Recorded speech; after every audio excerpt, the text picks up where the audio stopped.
Kozhikode life പദ്ധതി റദ്ദാക്കുന്നു എന്നൊരു വാർത്ത ഈ കോൺഗ്രസ് സർക്കാരിൽ നിന്നും വന്നപ്പോൾ തന്നെ വളരെയധികം ആശങ്കയിലായ ഒരു വിഭാഗം ആളുകളുണ്ട്. അവർക്കൊപ്പം മേഘ നമ്മളിലേക്ക് എത്തുകയാണ്. മേഘ അവിടെ തയ്യാറായിട്ടുണ്ടെന്നാണ് ഞാൻ കരുതുന്നത്. മേഘ, ഗുഡ് മോർണിംഗ്. എന്തായാലും ലൈഫ് പദ്ധതി നിർത്തലാക്കുന്നു എന്നൊരു വാർത്ത ഇതൊരു പുതിയ വാർത്തയായിട്ട് പറയുന്നില്ല. ഈ തെരഞ്ഞെടുപ്പ് പ്രചരണ സമയത്ത് തന്നെ കോൺഗ്രസിലെ പല മുതിർന്ന നേതാക്കളും ഈ ഒരു കാര്യം പങ്കുവച്ചിരുന്നു. ഇപ്പോൾ അത് അവരുടെ തീരുമാനത്തിലേക്ക്, അവരുടെ അജണ്ടയിലേക്ക് എത്തുന്ന ഒരു വാർത്തയാണ് വരുന്നത്. അത് വളരെ വലിയ തരത്തിൽ പൊതുസമൂഹത്തിനിടയിൽ ആശങ്ക ഉയർത്തുകയും ചെയ്തിട്ടുണ്ട്. മേഘ ഇപ്പോൾ എവിടെയാണ് നിൽക്കുന്നത്? ആരാണ് മേഘയോടൊപ്പം കൂടെ ഉള്ളത്? എന്തൊക്കെയാണ് വിവരങ്ങൾ?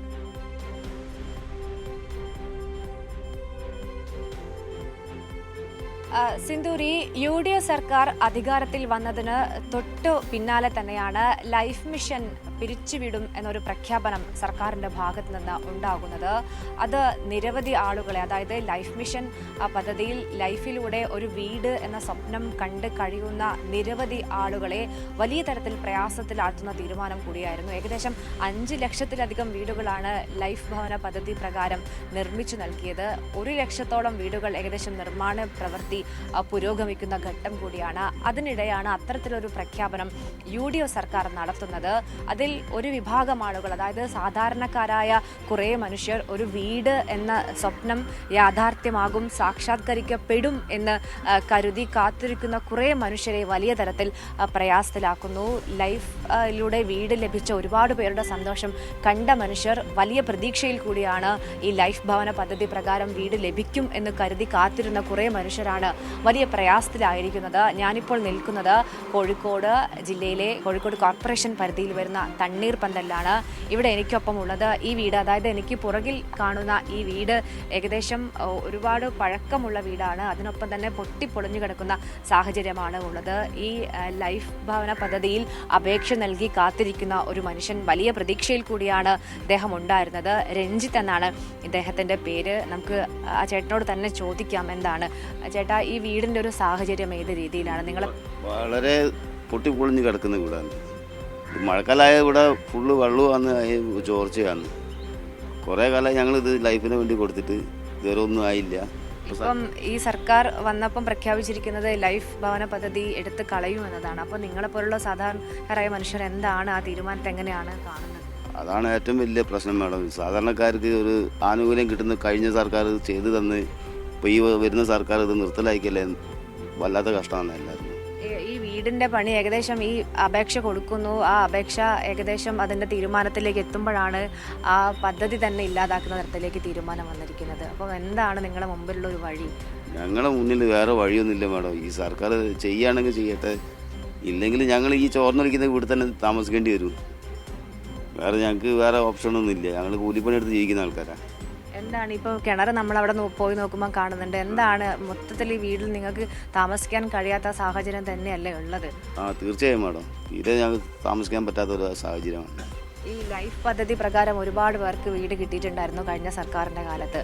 അപ്പം ഈ പദ്ധതിയിൽ വലിയ പ്രതീക്ഷയിലല്ലേ പേരൊക്കെ നിങ്ങൾ അപേക്ഷ നൽകിയിട്ടൊക്കെ ഉണ്ടാവും അല്ലേ? അതെ മാഡം, ഞങ്ങൾ പ്രതീക്ഷയോടെ കൂടിയിട്ടാണ് അപേക്ഷ കൊടുത്തത്. പക്ഷെ സർക്കാർ മാറി പുതിയ സർക്കാർ വന്ന് ഇത് നിർത്തലാക്കാന്ന് പറയുമ്പോൾ ഞങ്ങളെപ്പോലുള്ള പാവപ്പെട്ട ആൾക്കാരാണ് കൂടി നിൽക്കുന്നത്. ഇനിയിപ്പോൾ എന്തെങ്കിലും പ്രതീക്ഷ മനസ്സിൽ ബാക്കിയുണ്ടോ? വീട് മാറി കിട്ടുന്നുള്ള പ്രതീക്ഷ ഉണ്ടോ?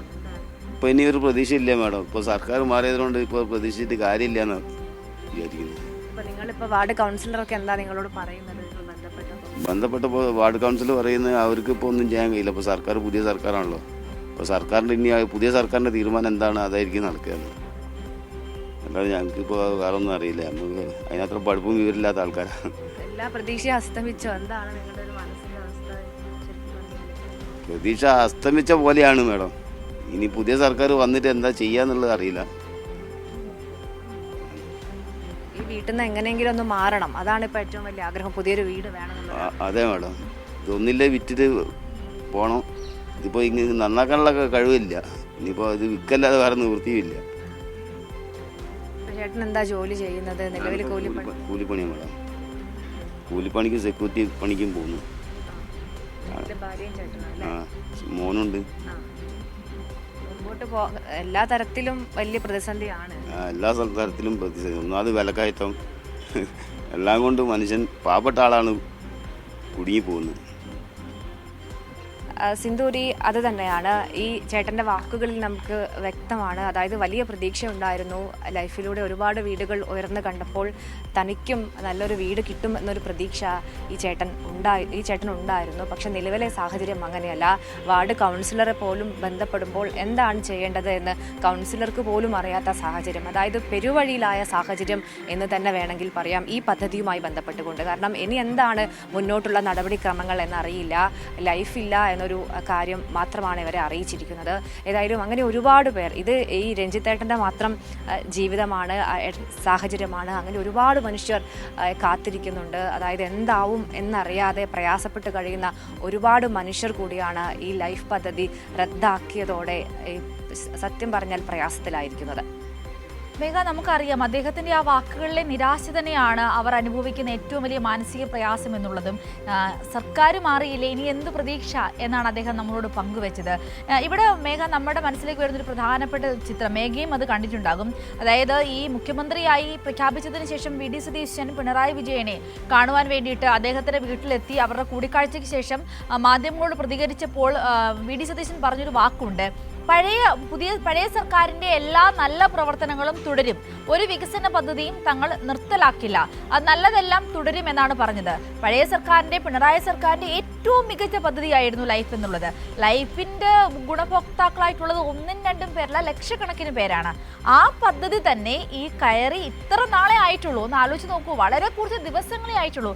അതിനുള്ളിൽ തന്നെ അവധി ലൈഫ് പദ്ധതിയിലൂടെ ഒരു ഭവനം പ്രതീക്ഷിച്ചിരിക്കുന്ന സാധാരണക്കാരായ എല്ലാ ആളുകളുടെയും ജീവിതത്തിൽ കരുനിഴൽ വീഴ്ത്തുന്ന ഒരു തീരുമാനം യാതൊരുവിധ ബുദ്ധിമുട്ടുമില്ലാതെ വി.ഡി. സതീശൻ ഗവൺമെന്റ് എടുത്തു എന്ന് പറയുമ്പോൾ ഇനി ഇവരിൽ നിന്നും ഒന്നും പ്രതീക്ഷിക്കാനില്ല എന്ന ആ ചേട്ടന്റെ, രഞ്ജിത് ചേട്ടന്റെ വാക്കുകൾ തന്നെയല്ലേ പൊതുസമൂഹത്തിന്റെ ഒരു ചിത്രമായിട്ട് മാറുന്നത്.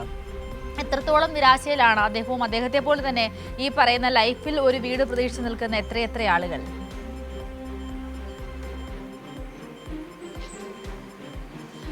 സിന്ദൂരി അത് തന്നെയാണ്. അതായത് ഈ ലൈഫ് ഭവന പദ്ധതി പ്രകാരം ഏകദേശം 5 ലക്ഷത്തിലധികം വീടുകളാണ് കേരളത്തിലെമ്പാടും ഉയർന്നു വന്നത്. കയറിക്കിടക്കാൻ സുരക്ഷിതമായ ഒരു ഇടം ഇല്ലാത്ത മനുഷ്യർക്കിടയിലേക്കാണ് ഒരു വാസസ്ഥലം എന്നൊരു ആശയം LDF സർക്കാർ അവതരിപ്പിച്ചത്. അത് വളരെ പെട്ടെന്ന് പൂർത്തീകരിച്ച് അർഹമായ ആളുകൾക്കിടയിലേക്ക് തന്നെ എത്തിക്കുകയായിരുന്നു.